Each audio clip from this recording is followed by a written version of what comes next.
பக்தி நேயர்களுக்கு அன்பான வணக்கங்கள்.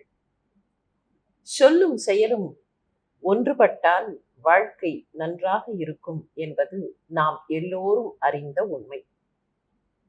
சொல்லும் செயலும் சரியாகவும் இருக்க வேண்டும்.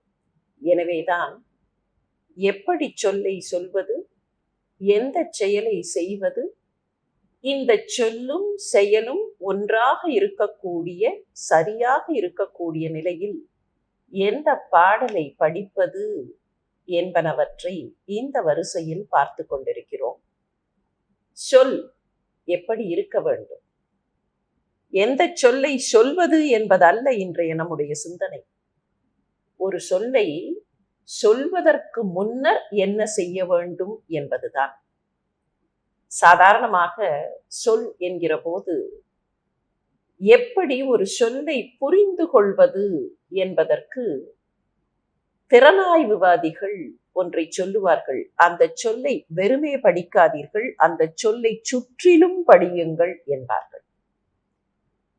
ஒரு சொல்லை நாம் சொல்கிறோம் என்றால் அதை சொல்வதற்கு முன்னால் என்ன தெரிந்து கொள்ள வேண்டுமோ அதை தெரிந்து கொண்டு சொல்ல வேண்டும். அப்படியானால் என்ன, நம்மிடத்தில் ஒருவர் ஏதாவது சொல்கிறார் என்று வைத்துக் கொள்வோம். அப்போதுதானே உரையாடல். அவர் சொல்ல, நாம் சொல்ல, நாம் சொல்ல, அவர் சொல்ல. Before uttering a word, know what is being told என்பார்கள். ஒருவர் நம்மிடத்தில் எதையாவது சொல்கிறார் என்றால் அதை முழுமையாக செவிமடுப்பதற்கு சித்தமாக இருந்தால்தான் சொல்லையே நாம் சொல்லலாம். நாம் ஒரு சொல்லை சொல்வதற்கு முன்னர் அவர்கள் சொல்வதை முழுமையாக செவிமடுத்து உள்வாங்கிக் கொள்வது. பல நேரங்களில் அடுத்தவர்கள் என்ன சொல்கிறார்கள் என்பதை முழுமையாக கேட்காமல் நாம் நம்முடைய சொல்லை சொல்லும் போது அது தவறான சொல்லாக அமைந்துவிடும். அவர்கள் என்ன சொல்கிறார்கள் என்பதை பாதிதான் காதில் வாங்கி இருப்போம்.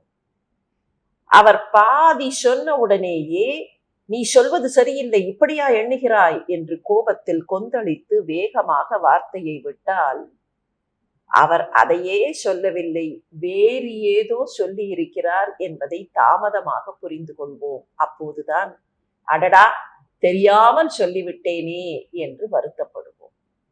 எனவேதான் சொல்லை சொல்வதற்கு முன்னாலேயே என்ன செய்ய வேண்டும், சொல்லை சொல்லும் போது என்ன செய்ய வேண்டும் என்பது ஒரு பக்கம், சொல்லை சொன்ன பின்னால் என்ன செய்ய வேண்டும் என்பது ஒரு பக்கம். ஆனால் இதற்கெல்லாம் முன்னால், சொல்லை சொல்வதற்கு முன்னால் அடுத்தவர்கள் என்ன சொல்கிறார்கள் என்பதை முழுமையாக கேட்போம். அப்போதுதான் அந்த சொல்லுக்கு மதிப்பு கிடைக்கும். நாம் சொல்கிற சொல்லுக்கும் மதிப்பு இரட்டிப்பாகும். அனாவசியமாக பாதியிலேயே, அதுவும் கூட இன்னொரு சிக்கல் என்ன தெரியுமா, ஒருவர் பேசிக்கொண்டிருக்கும் போதே நாம் பேச ஆரம்பித்து விடுவோம். அவர் பேசிக்கொண்டிருப்பார், நாமும் பேச ஆரம்பித்து விட்டோம் என்றால் நம்முடைய வேகத்தில், நம்முடைய ஒலியில் அவர் சொல்வது நம் காதிலேயே விழாமல் போய்விடும். ஆகவே சொல்லை சொல்வதற்கு முன்னால் எப்படி இன்னொருவரின் சொல்லை கேட்டுக்கொள்ள வேண்டும் என்பதை பழகிக்கொள்வோம். அதை பழகிக்கொண்டால் நம்முடைய சொல்லும் கூட பயனுள்ள சொல்லாக இருக்கும். சரி, என்ன செயலை நாம் செய்யலாம், என்ன செய்தால் வாழ்க்கை நன்றாக இருக்கும், அப்படிப்பட்ட செயல்கள் எப்படி செய்ய வேண்டும் என்பதைத்தான் தொடர்ந்து நாம் பார்த்து கொண்டிருக்கிறோம். அந்த வகையில் எந்த செயலை செய்யலாம், எந்த செயலை செய்யலாம் என்பதை விட எந்த செயலை செய்யாமல் இருக்கலாம் என்பதை பார்க்கலாமா? ஒரு மாற்றத்திற்காக சிற்றினம் சேராமல் இருக்க வேண்டும் என்று நம்முடைய பெரியவர்கள் சொல்லுவார்கள். அது என்ன சிற்றினம் சேருதல்? எதை செய்யக்கூடாது என்றால் சிற்றினம் சேராமை என்பார்கள். சிற்றினம் என்றால் என்ன, யாரை குறிக்கிறார்கள்? நம்மோடு பல பேர் பழக வேண்டி இருக்கிறது நம்முடைய வாழ்க்கையில். அப்படி பல பேர் பழகும்போது அவர்கள் தக்கவர்களா என்று தேர்ந்தெடுத்து பழக வேண்டிய ஒரு அவசியம் நமக்கு இருக்கிறது. எப்படி தெரிந்து கொள்வது?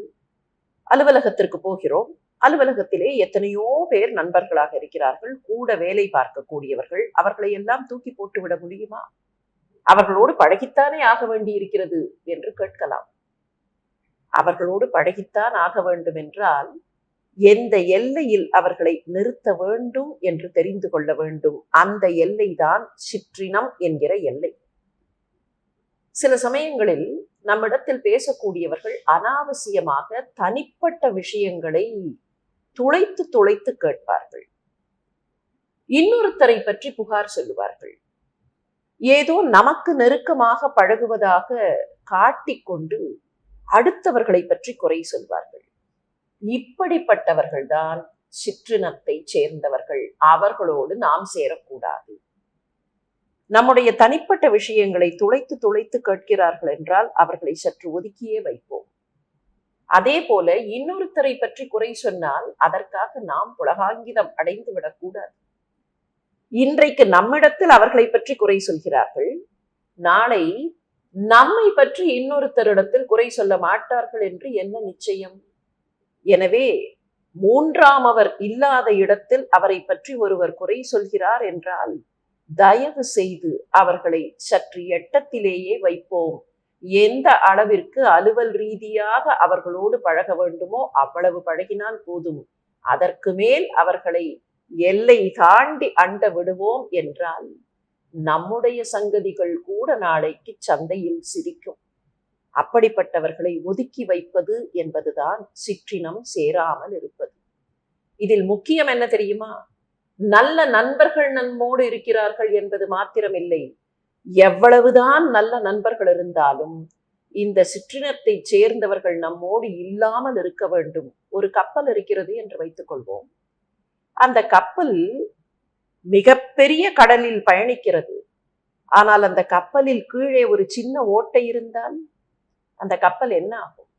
அப்படித்தான் எவ்வளவு பெரிய நண்பர்கள் நம்மோடு இருந்தாலும் கப்பல் போல, ஆனால் அந்த கப்பல் சரியாக போக வேண்டும், மூழ்காமல் இருக்க வேண்டும் என்றால் கீழே சிற்றினம் என்கிற அந்த ஓட்டை இல்லாமல் இருக்க வேண்டும்.